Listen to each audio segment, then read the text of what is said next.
Hello, welcome to One Moment Wiser. This is Christy Bridges. And do you ever find yourself using poor mouth? Saying things like, I can't buy that, I'm broke. I can't afford it. What if you change your wording slightly to say, I'm not going to buy that. I already have plans for my money. Well, maybe your plans are to pay your electric bill, but you have wisely made a budget and you have wisely chosen to keep light and heat going in your house. That's pretty smart.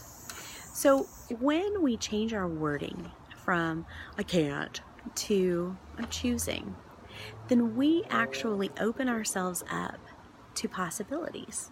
We open ourselves up to the possibility of financial blessing or a deeper awareness of our own control in our situation.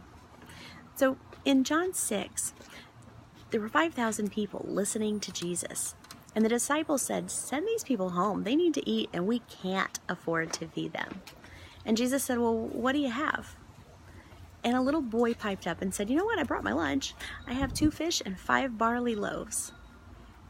And the disciples went, yeah, it's 5,000 people. But Jesus took the loaves, and when he had given thanks, he acknowledged where those things were from and distributed them to those people who were seated. So also he distributed the fish as much as the people wanted. When they had eaten their fill, he told the disciples, hey, gather up the leftover fragments that nothing may be lost. They gathered them up and filled 12 baskets with fragments from the 5 barley loaves. So number 1, Jesus continues to use wisdom with their resources. He says, hey, pick up the leftovers so they can be used wisely. But he also showed the disciples just how far God's provision can go when we're willing to let him use what we have instead of saying, I can't.